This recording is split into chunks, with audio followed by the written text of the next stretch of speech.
from using 8-track tapes to using road maps to find one's way around. If you remember any of these decades-old things, you might be getting old already. Starting at number 1 is government-issued food. If you lived in the 60s, 70s, or even the 80s, you'd remember that the government used to hand out huge blocks of food to the citizens. These foods included processed American cheese, wrapped in blocks wrapped in small boxes. There was also butter and boxes of powdered milk, and all of them were handed down by the government to the people, just like that. If you had, let's say, a grandmother who worked for the health department, you probably saw lots and lots of these things in your house back then. How much easier life was. Next on the list is Laundry Day. Unlike today, when people use washing machines and dryers for all their clothes, laundry was done differently back then, and Laundry Day was huge.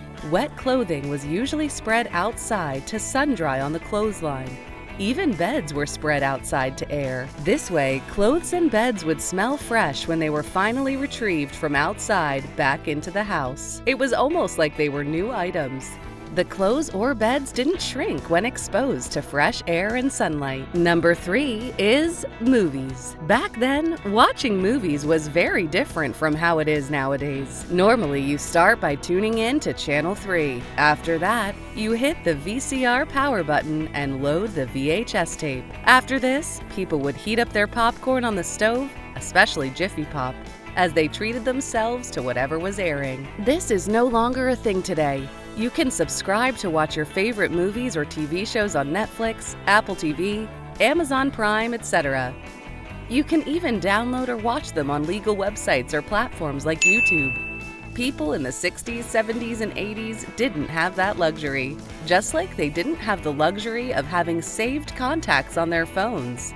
That brings us to the next point. Back in the 60s through to the 80s, people had a special phone book where the numbers of their friends, relatives, or whomever they had interest in calling was stored. So, whenever they wanted to reach out to someone, they had to manually open the book to extract the needed number. During this time, phone books were mostly placed near the telephone in the kitchen. The phone book's yellow pages usually contained business phone numbers, and the white pages typically had residential phone numbers. But of course, people did memorize numbers that they deemed important, but they sometimes wrote lists where some important numbers were stored. Next, let's talk about how going to the movies was back then. Back in the 60s, 70s, and 80s, people usually went to the theater. Before leaving for the theater, there was meticulous preparation. You were meant to check the newspapers or call the theater to know when the movie would air. And people had to be patient then. They often had to listen to the movie and time before the recording they were waiting for. This is very different from today, when you can easily access whatever you want to watch without delay at the click of your finger. Next, long-distance calls. There weren't many cell phone towers from the 60s through to the 80s. So, to call someone at a very long distance, many people had no choice but to wait till 7 p.m. every day before making long-distance calls. And because it was so damn expensive to make, people had to make the calls brief. Although people could call people far away from them at any time, calling after 7 p.m. was the less expensive option. By then, the rates would have dropped. And also, interestingly, you had to wait for the person on the other end to accept the charges before you were connected. Let's talk about Christmas celebrations back in the day. Christmas was celebrated differently during the 60s, 70s, and the 80s. There was an air of heavy anticipation then as kids waited across the country for their favorite Christmas catalog, the most popular of which was the Sears Wish Book, which was published by the company of the same name, Sears. It was the most popular store back then. The catalog contained your and other merchandise of interest to young children. The other wish books popular back then included JCPenney, Spiegel, and Montgomery Ward. The toys that came with the packages were shared from one kid to the other, and the catalog pages would be dog-eared as they made their Christmas list. But when Christmas finally came, the catalogs would be tattered, and it wasn't until the following Christmas that kids would get another catalog.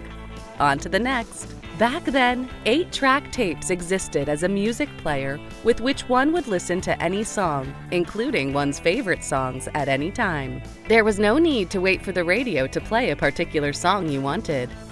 In fact, many Ford cars had 8-track tapes installed in them, but it was also something very portable. People could carry one and blast out their favorite music. 8-track tapes lasted until they fizzled out with the emergence of compact cassette tapes in the 80s. Next, cursive. Cursive was a thing back then. People were taught how to write in cursive from a very young age. In fact, cursive was a subject, not part of another subject. When people wrote letters back then, they mostly wrote using cursive. If you've come across your grandparents' or your parents' letters, you must have seen that those letters were written in cursive. However, because typewriters became very prominent in the early 80s, the use of cursive died down, and the teaching began to vanish as many saw no need for it. The same way the old way of making photographs has died down.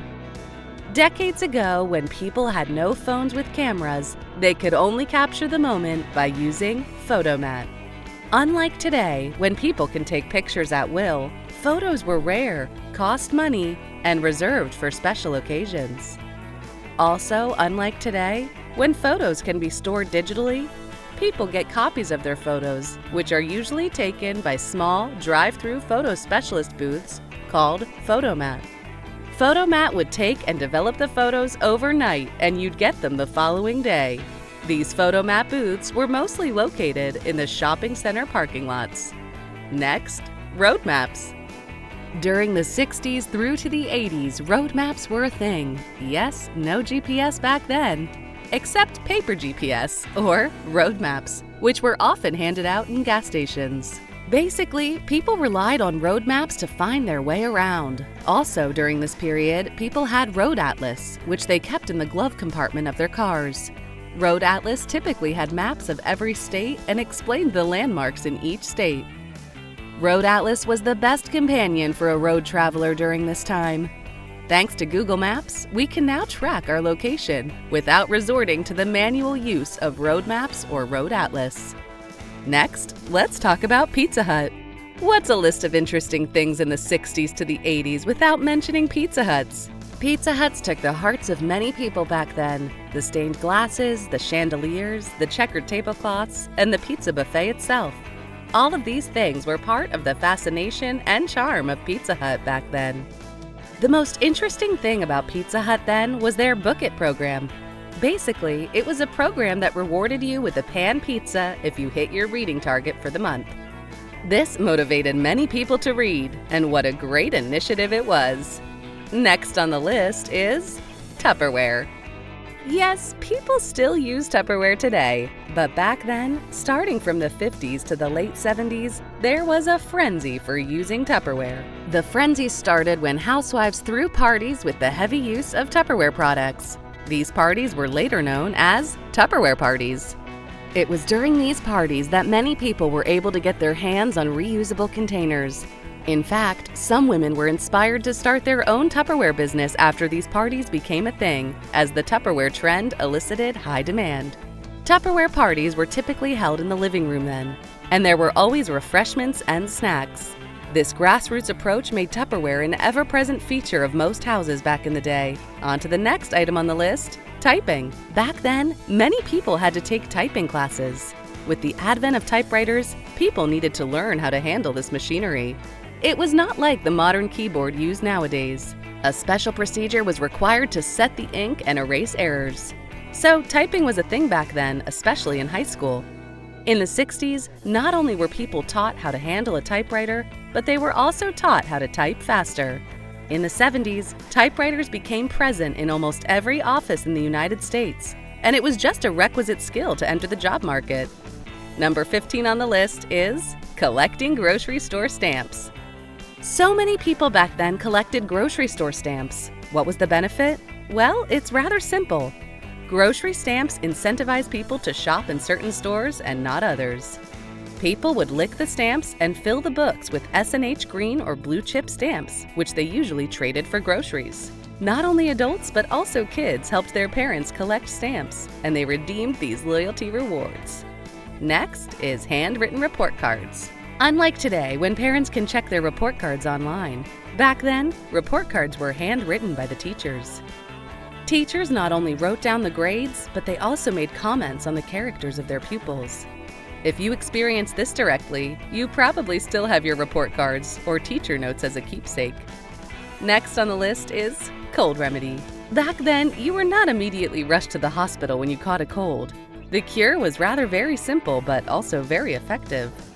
Vicks VapoRub was the go-to remedy for people who had a cold. Also, Campbell's chicken noodle soup and a big glass of Canada Dry ginger ale are available. The thing worked like magic when mixed together. You felt instant relief with your mother, who was closely inspecting your progress. Last but not least are little golden books. Back then, kids were brought up reading little golden books. These books usually contain different stories, from bedtime stories to cartoon characters.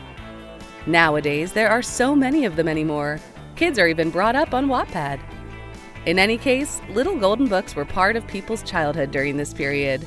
If you experienced this and all others, you're probably getting old. And that's all for today. Hit the like and subscribe button. But don't forget to tell us which things you missed the most in the comments section. See you in the next video.